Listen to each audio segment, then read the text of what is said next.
4, 5, and all that kind of stuff. Testing 1, 2, 3, Yeah, 4. so now you got everything 5, going. 6. Should I tag it? It's February 27th, 2010. We're in Milwaukee, Wisconsin, to interview Howard Fuller at his office at Marquette University. And the interviewer is Milton Coleman, along with Coleman, who was the curriculum coordinator at Malcolm X, and Howard was the HNIC. I think we actually changed that at some point. Uh-oh, here we go. Revisions of history. No, we did. We changed it You to did? Mwalimu. Mwalimu, that's right. Yeah, That's at some point we was like, hey, the HNIC. My father could not believe that. That we do something like yeah, that. we said the H now. y'all can't be serious. Do you, so do you need some water? No. Okay. Yeah, I'm good. Well, so second, I can go now? Okay. Begin at the beginning, when you came to North Carolina. Yeah, I think I came to North Carolina like May 3rd, 1965 at 2 o'clock in the afternoon. It was interesting how I got there. I was working for the Urban League because after I got out of graduate school, I had gotten the first Whitney Young scholarship to work on my master's degree in social work. And at that point in time, they had this new social work thing called community organization, because before that, there was only case work and group work. But there were only a couple schools that were getting into community organization, and one of them was Western Reserve in Cleveland, Ohio. So I had gotten my master's degree in social work or social administration, focusing on community organization. And I had to work my first year in the Urban League to pay back the scholarship. So I went to Chicago in the hopes that I could do community organizing, but actually they had me working on placing African Americans in jobs. That was really the job I was doing at the Urban League. So there were two friends of mine down in North Carolina. One, Kwame McDonald, who I had known since I was 14, when he was here in Milwaukee at the Urban League. He was working for the North Carolina Fund. And another guy named Morris Cohen, who I had gone to graduate school with, was working for the North Carolina Fund. And so both of them told me about a position in North Carolina working for Operation Breakthrough in Durham. And that was after the community action programs had developed out of the Office of Economic Opportunity. So I went down to Durham and was the editor of one of the centers, because what they had done was divide Durham up into three areas, A, B, and C. And A was the largest one, and it was in Hayti, and it really covered the black community. Target Area B covered poor white community over in Kew Gardens, or West Durham as they call it. And then Target C was out in the county. And so what they wanted me to do was to come in and head up Target Area A. And so in order to get the job, I was interviewed by Robert Faust, who was the director of the Operation Breakthrough, is what it was called at that time. But I also had to talk to Floyd McKissick, and I had to talk to John Wheeler, the two black people who had to give a nod in order for them to hire me. And I think I got hired because I had a master's degree in social work. I was young. I probably seemed safe enough, So, they hired me and told me to come, work in Durham as the head of Operation Breakthrough, the Target Area A. So I started out. We found an office right down on Pettigrew Street, above Scarborough Funeral Home, and that was the office for Target Area A. So as I tried to understand the job, one of the things that struck me was it said that you're supposed to have feasible participation of the poor. So in my mind, that meant that poor people were supposed to be engaged in fighting this war on poverty. And although I didn't know a lot about organizing, I made it up as we went along. I remember reading books and from my days working my master's degree, I just started going door to door and talking to people about the problems in their community, and what could we do about it, and could we organize to bring about change. And one of the first things that struck me was that we were supposed to be fighting a war on poverty, and we had one of the biggest slumlords in the city was on the board of the agency. So my view was, how can you fight a war on poverty with the enemy on the board? So, we started organizing to get him off the board. I believe that poor people should have jobs as a part of this program, so I changed some of the way that the funding was structured so that we could hire aides, and then we wanted to hire organizers, and that's actually how I met Charcy and Ben Ruffin. I hired them to become organizers in Durham during the summer, and then ultimately full-time. So we got a reputation as being, sort of militant organizers. One of the first things that we did that got national attention was we organized a mothers club in the housing project. And the president of that mothers club, Joyce Thorpe, who's still alive, they tried to evict her. And so we organized and said they were evicting her because she was the head of this mothers group. I didn't think anybody would evict somebody from the head of the mothers group. And that's a case that went all the way up to the Supreme Court and led to the changes that you could not simply evict people out of a housing project without giving them a reason. So it was our work in Durham that led to that national policy change for people living in housing projects. So as I was getting a reputation as being, a quote militant organizer, I got a call for some people who wanted me to come back to Chicago and wanted me to come back and do community organizing on the west side of Chicago. So I went back for an interview. I was all set really to take the job. And then what Operation Breakthrough did was, oh, no. What we want you to do is instead of being in charge of just one of the centers, we want you to take over all of them. So all of a sudden I went from being in charge of one target area to all of the target areas. And so I decided to stay. And then a little bit later on, the North Carolina Fund asked me to consider taking over a program that they were developing in community development, and I would be working in 11 counties throughout North Carolina. I would be over those 11 counties doing the same type of organizing that we had done in Durham. And so when I moved over to take that job, what we did was made a decision to use an existing program called the Community Action Technician Program. And so what I did was went around and hired black college students and a couple of white students as well to organize during the summer. And we placed them in various communities like Durham, Raleigh, Rocky Mount, Williamston, Greensboro, Charlotte, Asheville. So we had them all over the state in those 11 counties. Bertie County was another one. And so as a result of that, one of the young people that went to Greensboro was named Chuck Hopkins. And Chuck, as it turns out, was either the chair of the Afro-American group at Duke or Black Studies Group, can't remember exactly what they were called. But when he came back after the summer, one of the things that the group engaged in was trying to get an Afro-American Studies program started at Duke University. And somewhere along the line, in all of these meetings and discussions or whatever, they made a decision that they were not making enough progress. So they decided to take over the Allen building, which was the administration building at Duke. I remember it because I was headed to Atlanta to give a speech, but first I had to speak at Bennett in Greensboro. And I think after I spoke, the message got to me that the black students at Duke had taken over the Allen building.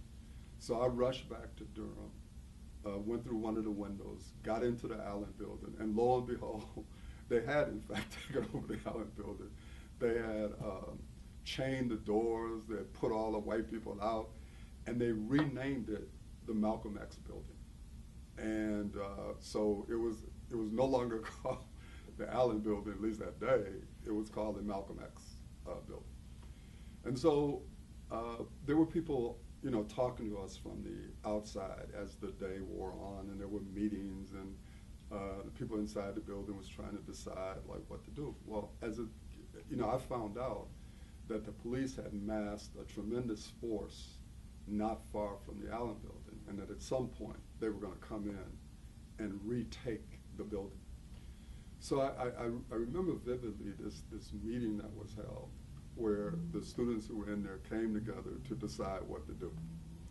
And as we got closer to dusk, the militancy started to ebb a little bit.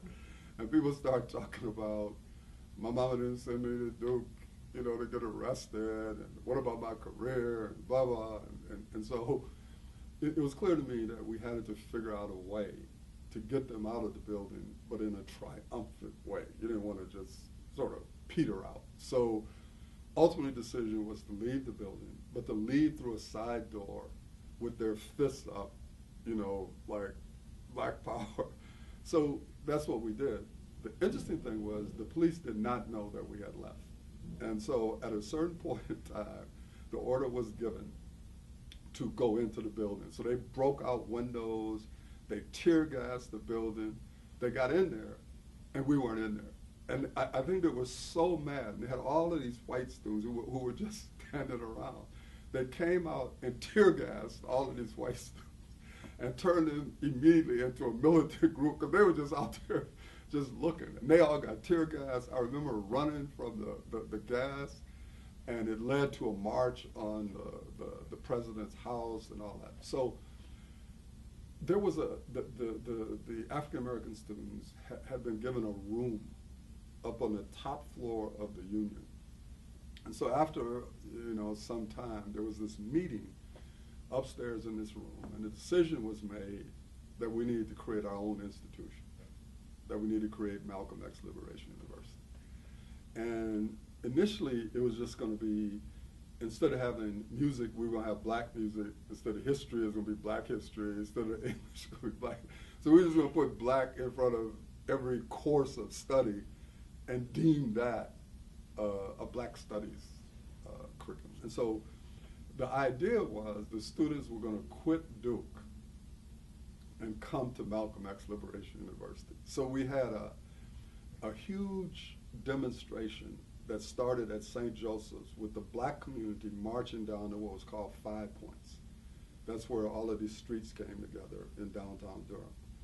The white students, led by the black students, came from Duke University, and we met at 5 Points. And symbolically, the black community was going to take these black students into our midst, and then they were going to be a part of Malcolm X Liberation University. So we had this huge demonstration.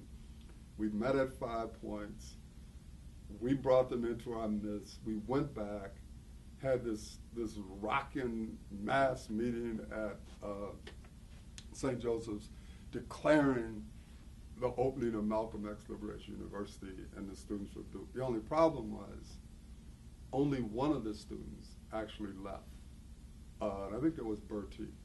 I'm not sure Bertie. I think Bertie left. So what we ended up, in fact, doing was saying we were going to make it a after school and a Saturday program. So it really started out as kind of a half day, or evenings and Saturday, instead of a full, quote, Malcolm X Liberation University. But we continued to pursue the idea, and I quit my job at the Foundation for Community Development. Actually, this is a long story about how the North Carolina Fund created 3 separate entities. The one that did community organizing was the FCD. Nate Garrett was the head of that. And so the whole operation that we had doing community organizing at the fund moved over to the Foundation for Community Development. And one of the things we had done when I was in Durham was to create a group called UOCI, United Community Organizations. United Organizations of UOCI, United Organizations of Community Institutions, or Community Improvement. Yeah, United Organizations. And one of the things it started was a economic development project called UDI, United Durham Incorporated, United Durham, I think it's United Durham Incorporated. And Shriver, who was the head of the Economic Opportunity Program at that point, was holding up the money because of me. And so ultimately what happened was I quit, the money came, and then I started working, quote, full-time on making Malcolm X Liberation University a full-time institution. And what allowed us to do it was a grant from the General Convention of the Special Programs of the Episcopal Church. And that's how Viola Plummer, Leon Podesta, who was the head of GCSP at that time, Herb Callender, I can't remember his African name now. Yeah, but those were yeah, it could have been Makazi or something like that. Makazi Kumanike. Yeah, it was that group that got us the money to create Malcolm X Liberation University. You remember how much it was? I do not remember. $45,000. Is that what it was? And we had this old warehouse on Pettigrew Street that Jack Legg Brothers decided to take it on for us and to turn it into Malcolm X Liberation University. So we painted it red, black, and green. Big sign, Malcolm X Liberation University. They did really a wonderful job of converting this place that had been open, vacant for like a long time. And then we had the opening of Malcolm X Liberation University, and we had gotten Betty Shabazz to come down and speak. Can you talk a little bit before you go on about Malcolm X, about what was happening in the Durham community as all this was taking place between the time the students had the situation at Duke and the time you moved toward October 25th, 1968? Well, what was going on in Durham was the organizing work was continuing. The work of trying to organize people to get better housing and get streets paved. That kind of work was still going on.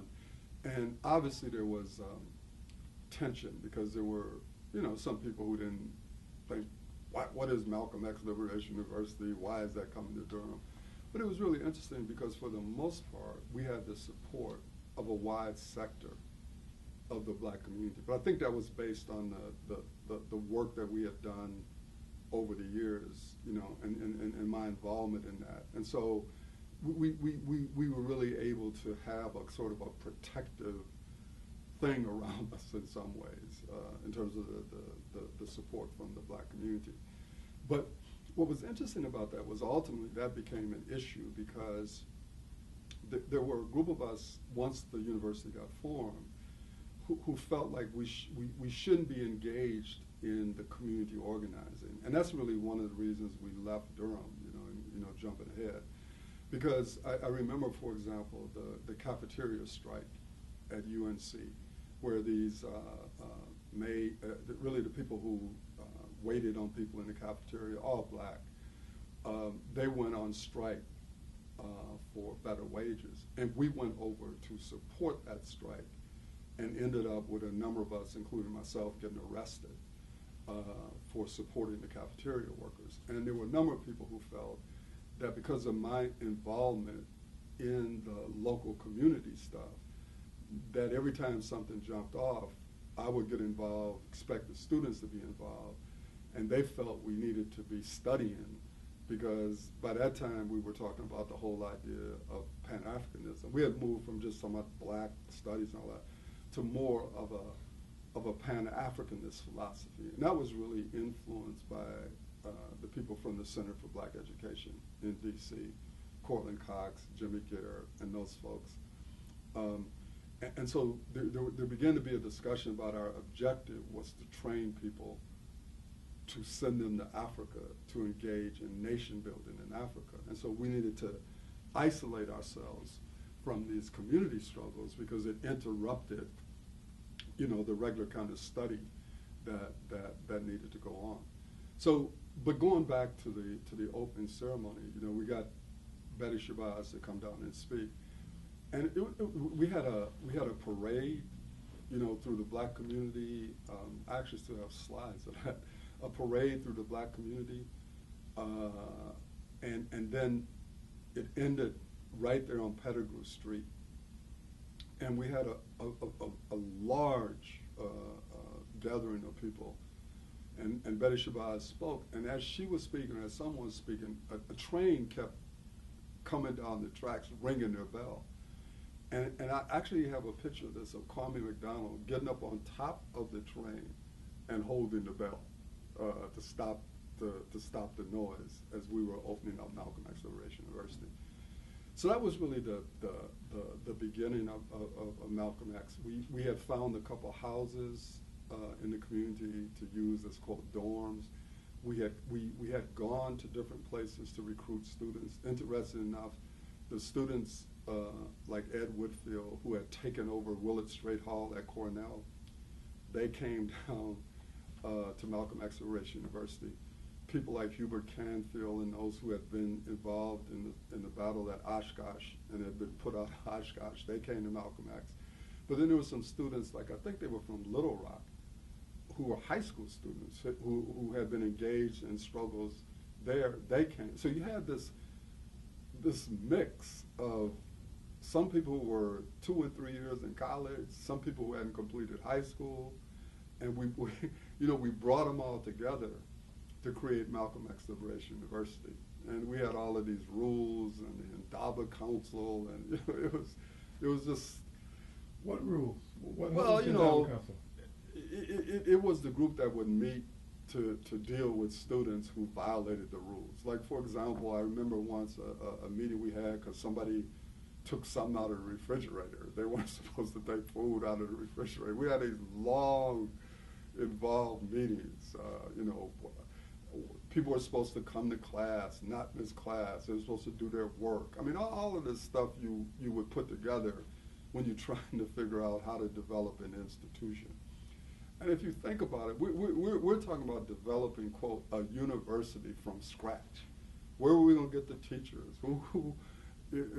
People were asking questions like, are you going to be certified? Are you going to issue degrees? And of course, our argument was, we're not going to have the oppressor issuing any degrees or determining what's certifiable. And so, you had, I don't remember all of them, but you can imagine sort of the level of the debate. And you had people at so many different levels, like people who had taken over Willard Straight Hall, walking out with guns and stuff at Cornell, operating at a certain level. Then you had these folks who had not finished high school, coming together. You had some people who really viewed themselves as, I want to go back to Africa. Other people who believed that as African people we needed to engage in struggle inside the United States. And then trying to get, quote, the teachers, so that some of the people who came down as students ended up being the teachers. Because we developed this curriculum about nation building skills. And then you had people like Leon Moore, who was a tremendous scholar on African history, coming down from New Jersey each week to teach, to teach African history. So as I recall, it was just a very difficult thing to pull together. And then as first the HNIC and then the Mwalimu, I was traveling a lot. I don't know if it's fair, but I was traveling a lot because we also had to continue to try to raise money. And one of the ways we were raising money was speeches on college campuses. So people would invite me to speak. They would, get a honorarium for speaking. That money then would be plowed back into the school. We also got our library that way. There was a lot of liberating of books and stuff. And we'd get these boxes would arrive, from various schools with boxes of books and stuff. Some of which I still have, incidentally. I've kept those books after we finally closed Malcolm X. So, if you can imagine trying to form an independent black school with a Pan-Africanist philosophy, and then trying to figure out what did that really mean, and what was going to be the level of skills, and when were we going to know you had the skills. And that was one of the reasons I ended up, for example, going to Guyana. It was partially about Malcolm X and also about following up on some work that supposedly Stokely and later Kwame Ture had done on a trip that he had done. But in part it was also going to Guyana to see if there were going to be places, if we were going to be able to place students in Guyana to engage in nation building. So, so we were making this up as we went along and really trying to figure all of this out. And after, I think it was about 3 years in Durham, because we decided to move to Greensboro because to get away from it was interesting because we wanted to get away from the community, but we wanted to have some level of support, but not be expected to engage in every community struggle. And so Greensboro became an option for us because Nelson was there, and people who formed Cebu, they had relationships with the community such that the community would be supportive if we came in, but we wouldn't be expected to be engaged in the same level, and we could focus in on what we were trying to do at the school. And I remember us finding this, and this Masonic group agreed to rent us a facility in Greensboro. So that's when we actually moved to Greensboro from Durham. That's why it's Durham and Greensboro. And ultimately what happened was the reason, people have all kinds of reasons about, well, why did you ultimately close the school? Because I think it lasted from 1969 to 1973, because I think the last year we spent in Greensboro. And I think what happened was that particularly when I went to Africa and ended up going into Mozambique, and came back, I recall, and pulled together a meeting, because by then we had moved to Greensboro. And we pulled together a meeting that formed the African Liberation Day Coordinating Committee that sponsored the first African Liberation Day demonstration in D.C. I think it was May 28th, 1972. But what began to happen was there was I'll just call it a line struggle, or a struggle around what is the role of African American people? Is it to go back to Africa, or is it to engage in struggle inside the United States? And that sort of corresponded with the time when some of us were beginning to look at Marx and Lenin and, versus nationalism, and so these struggles that were taking place within our movement was also showing itself at Malcolm X Liberation University. And plus it was becoming much more difficult to raise money in order to keep the school going.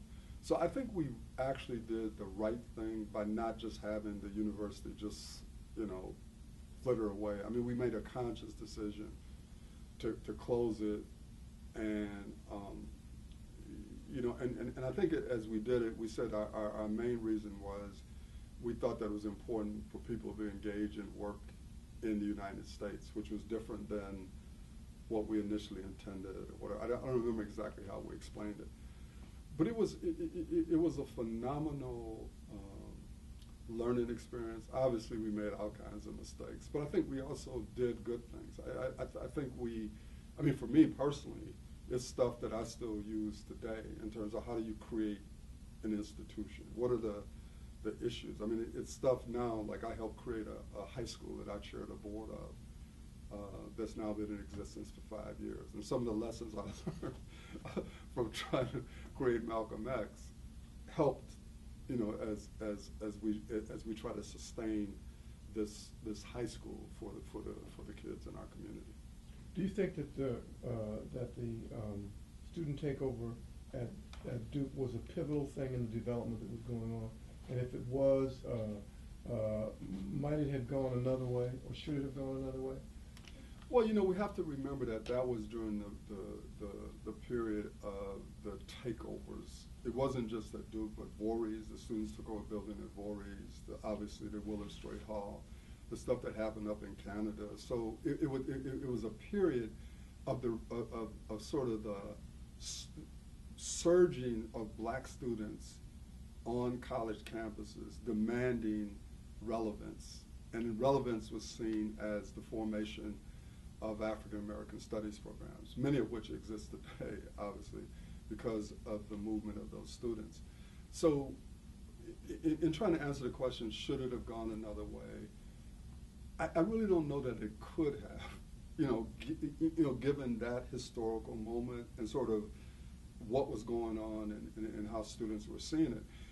And also this came out of the struggle that the maids and janitors were having on Duke's campus after the death of Martin Luther King.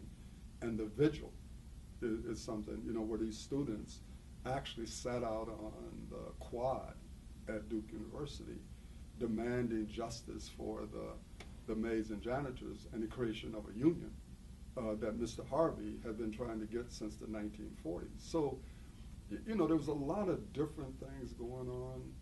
And so as I look back on it now, I'm not sure that it could have gone any other way.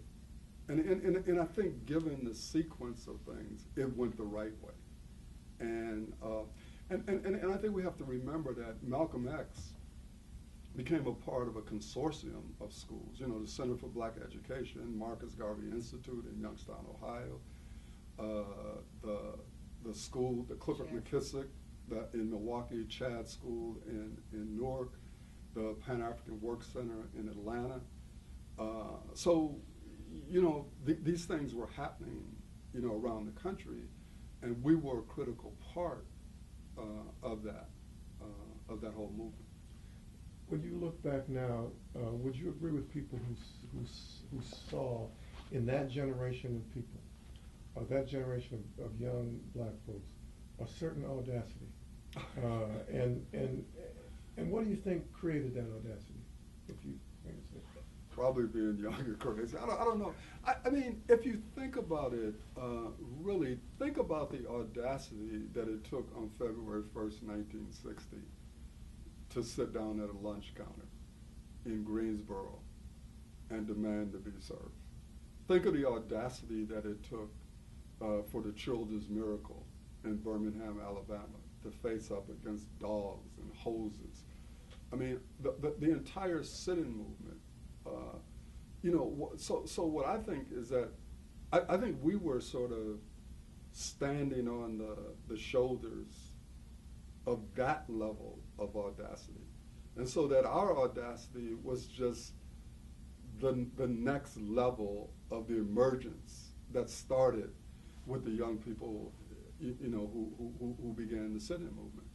So, yeah, it was audacious, but the times demanded being audacious. If you're going to make change, at least in our view, you had to be that way in order to be heard and to be taken seriously.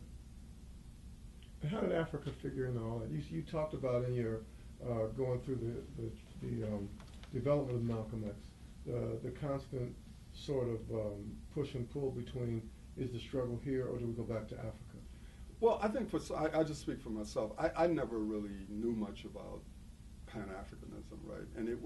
And so as I began to study it and began to understand this whole issue, going back to the conferences that Du Bois had, because, ultimately when we had the Sixth Pan-African Congress, I think in 1974, what's really huge about that was the first Pan-African Congress that was held on African soil.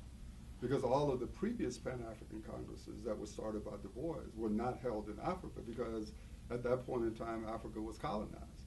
So again, I hope someone writes the history of the Sixth Pan-African Congress and the role that Coleman and all these people played in creating that. But I think how Africa came to us was that as these individuals like Jimmy Garrett and Cortland and Ivan O and all these people were beginning to internationalize the struggle, and Stokely and so forth, that it gave us more of an ideological framework to operate from. Because just talking about black music wasn't really an ideological framework in my mind. So the ideological framework for our struggle could be seen in Pan-Africanism. Now, I think the problem was how you would ultimately define it. Because, again, you have to think back to what was happening. You had the Black Panther Party, right, that was talking about class struggle in their own way. you had people, like Baraka, who were into, and Karenga and those folks who were into the cultural nationalism part of this. You have people like me who really now trying to understand what this connection to Africa meant, but believing that it ultimately didn't mean that all of us were supposed to go to Africa.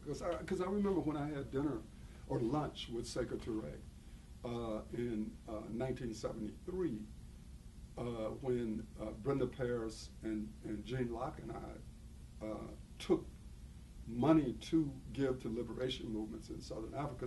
In 72, we had the African Liberation Day demonstration in one place. Actually in several places, but the major focus was D.C. The other big one in the United States was in San Francisco. And then there was also smaller demonstrations in Antigua and other places in the Caribbean. But then in 73, the decision was to have a number of smaller demonstrations, but to raise money to take to the liberation movement. So that's in fact what we did. And we took that money over to liberation movements. But we also were able to meet with Sekou Touré in Guinea. And I remember having lunch with Sekou Touré. And the question that Sekou Touré, the point he made to Jean and Brenda and I was that you all shouldn't be talking about coming back to Africa. The real role for African people inside the United States is to try to change U.S. policy as it related to Africa. And that was real instructive to me, right? To have Sekou Touré, someone who all of us admired as, being a leader in the African Revolution, to try to say, hey, your role is back in the United States. We don't need you all coming to Africa. We need you all to really impact policy in the United States. So I guess the direct answer is to say, I think given how we started, from we're going to have Black Studies, and then developing relationships with people who had thought more deeply about this, and we're seeing the necessity of connecting the Black struggle, to the African struggle and the history of that. It's sort of, what led us there. I think for me, particularly after going into Mozambique, it became real clear to me that we needed to engage and struggle in the United States. It was going into Mozambique, it was talking to Sekou Touré, it was reading and beginning to more clearly understand sort of the history of Pan-Africanism, but then trying to really figure out, okay, but what is the role of African people in the United States?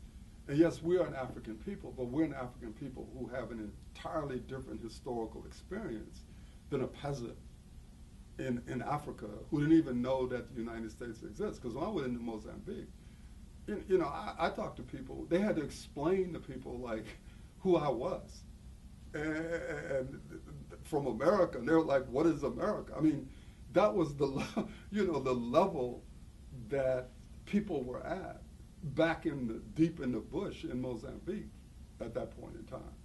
So all of those things were huge lessons to me to try to formulate what does it really mean to be an African person, a person of African descent, but who now lives in America, and there's a whole history of struggle in America. And then what is the relationship then of that struggle in America to the struggle that is going on in Africa? So.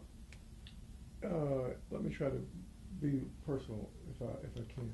So you come out of this struggle, and over the next few years, you become involved on the edge of electoral politics here. You're in state government here. You're a school superintendent here, and you wind up being in favor of choice in schools. Can you take us through that Howard Fuller thing a little bit and see how we got from Mozambique to MCPS? Yeah, what's interesting about it, and I try to make sure I don't engage in self-delusion or rationalization. But I actually think that, at least in my own mind, there's a consistency in terms of in this way.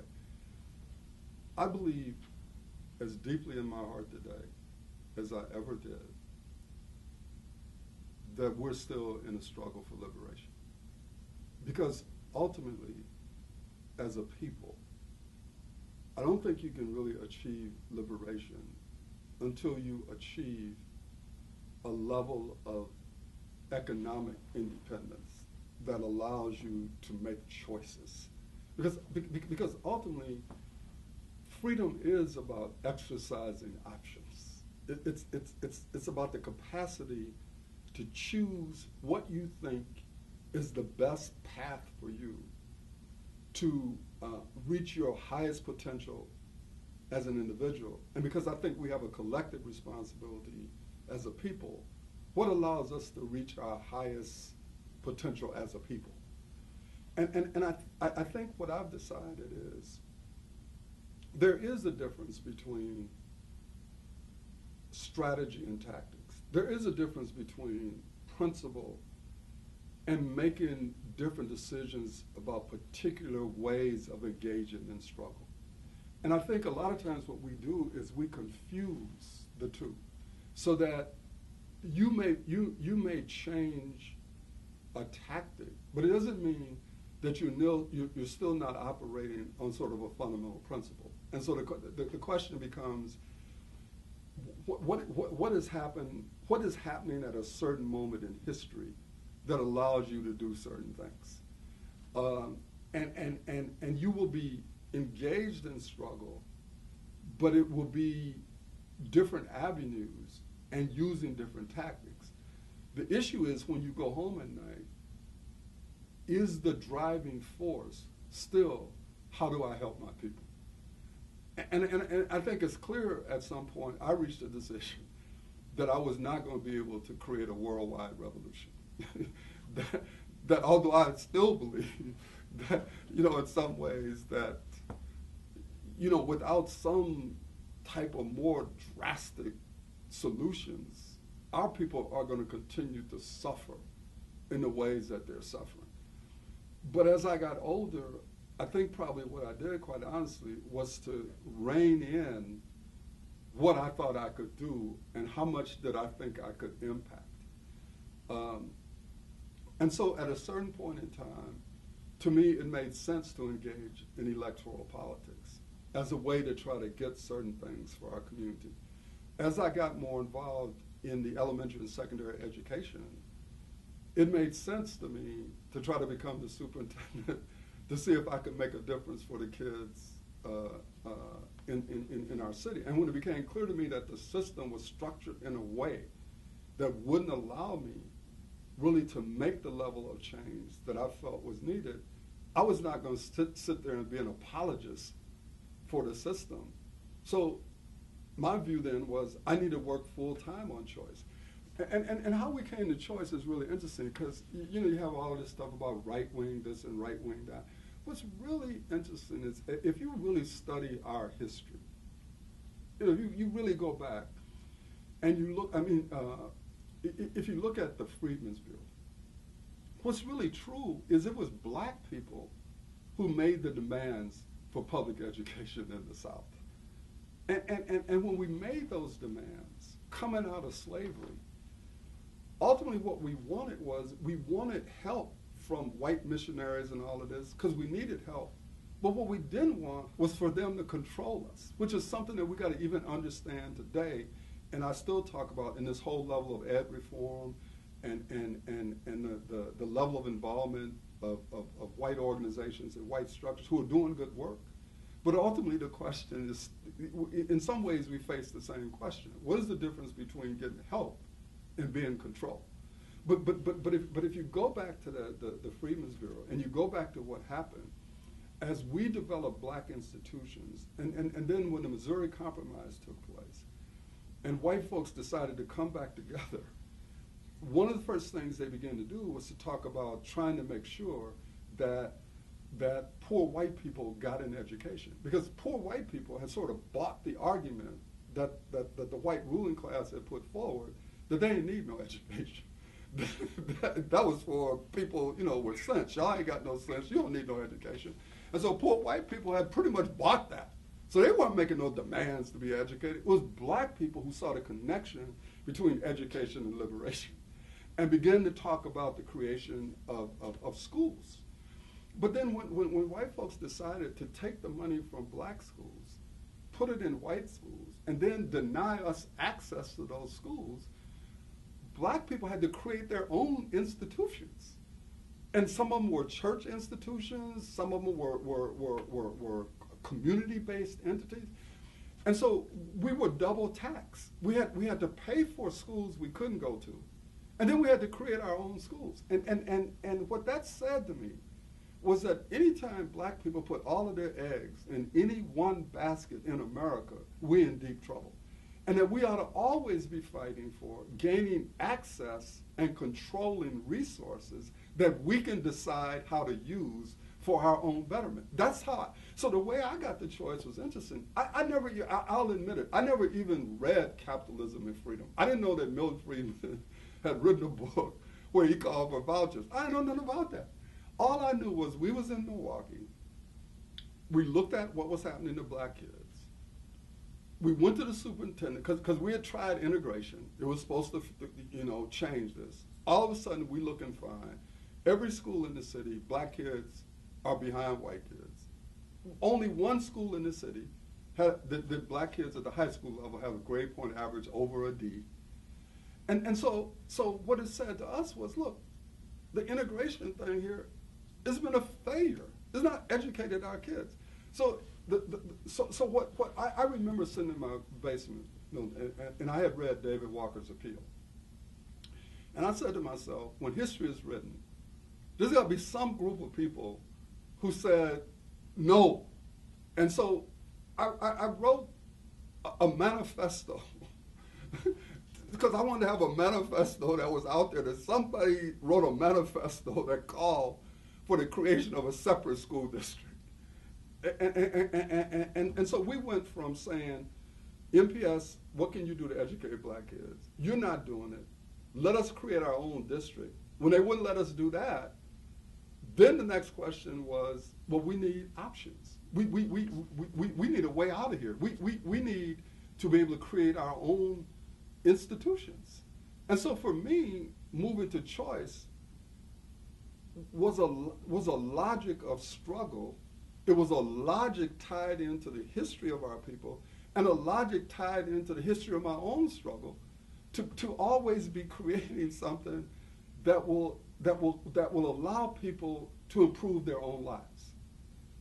And so I always laugh when I hear all of this stuff about you being duped by the right wing and all that. I find it amusing. Just like I found it amusing when I sat down with George Bush, before he became the president. And when I sat down with him after the president, I was sitting there saying to myself, man, you have no idea who you're talking to. Y'all got me up in here because you think I'm a Negro who supports choice. And y'all support choice, so I'm a good Negro. You have no idea who I am. You don't know what's driving me.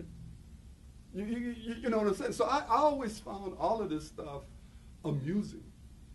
But I saw choice as a way to engage in institutional development. Because the school, isn't it, the school that I'm now the chair of the board of, we created this school. Just like we created Malcolm X Liberation University. We created BAIL, the Black Alliance for Educational Options, just like we created SABU. Just like we created UOCI. Just like we created UDI.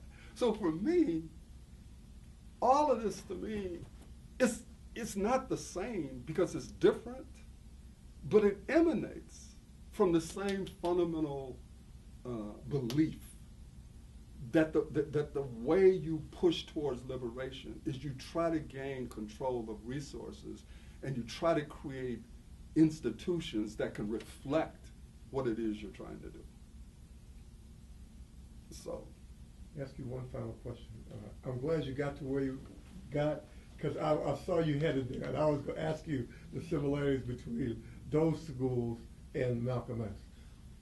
What, if you look back at everything that led to Malcolm X and everything you've been involved in, what then, because in this case, I know who I'm talking to, what do you make of what that had to do with Barack Obama, President of the United States? What does that mean, and what does it not mean? Well, let's talk about what it means. Obama would not be president of the United States without all of these previous struggles. Without, what people had to do to even get the right to vote.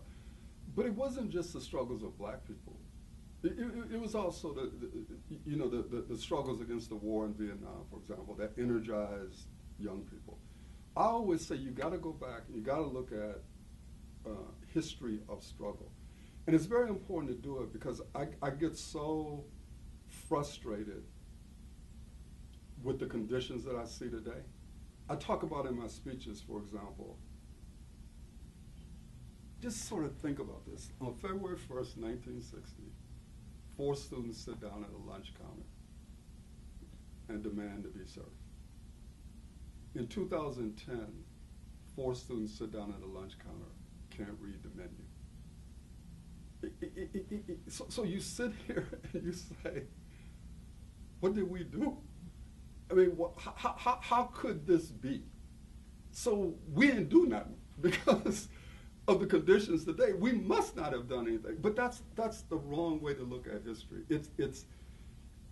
Because what we got to look at, it's sort of like a glass is half full.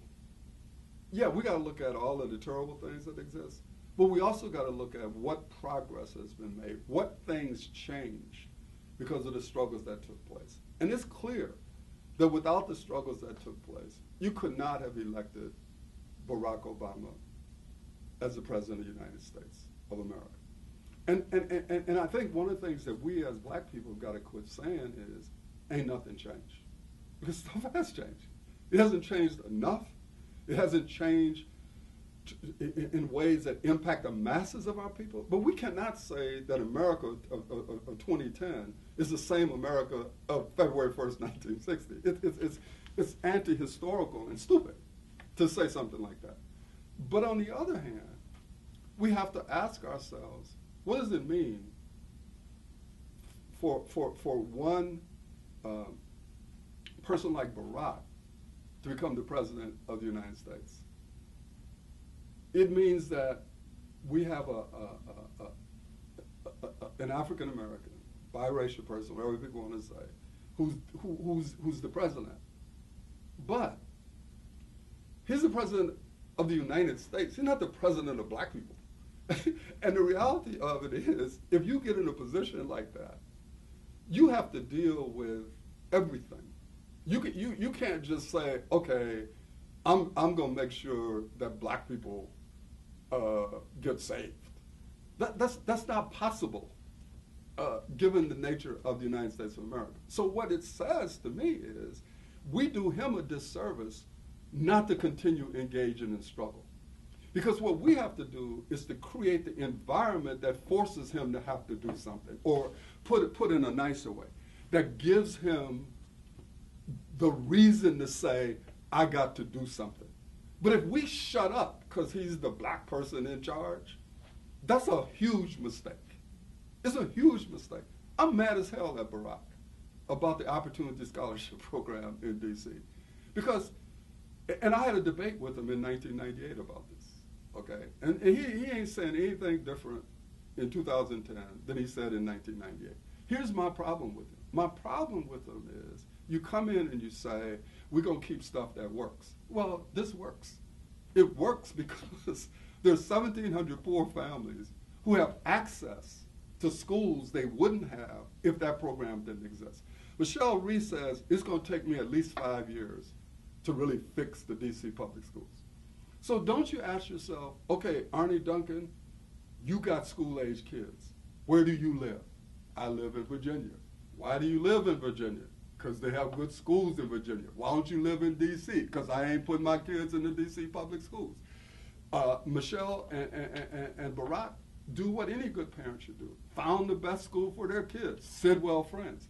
How can you do that and then deny the same opportunity to poor black people who are struggling just like you're struggling to try to figure out, where can I get the best for my kids? Why wouldn't we help them? He had an opportunity through a little minor program that was a blip on the financial radar to say, I'm going to support this program because it gives people an option that I have as President of the United States. I think he missed a huge opportunity to make that kind of statement. So I'm mad as hell at him. But I'm still like supportive of him because I think he's trying to do other things that ultimately will benefit us as a people. It won't just benefit us, it'll benefit other people in the country. Because it's something that Derek Bell said a long time ago that sticks with me. Derek Bell, he has a theory called, he called it the interest convergence theory. And what it is that black people don't get nothing in this country unless there's a point in time when it's in white people's interest to give us something. So for example, the civil rights movement was successful because at that moment in history, we were fighting against communism. And it was hard to like tell the world how wonderful democracy was while you sicking dogs on people. So at a certain point in time, there was a convergence of their interests and our interests, and you get change. So what I'm saying is, to sum this all up, I think it is significant that Barack Obama is president because it represents a certain change in the country. But we should not be under any illusion that therefore means that we no longer have to engage in struggle because we're now free. We're not free. We're not no more free than we were the day he got elected. Presumably, though, you have someone who at least understands what it is that we're talking about, so that if we raise enough hell, which we should raise, that it gives him a way to say, I got to do certain things. I have about 5 minutes left before I need to change tapes, so. I think we're good. Anything you think we need to? We're there, man. All right. Thank you. Oh, thank you.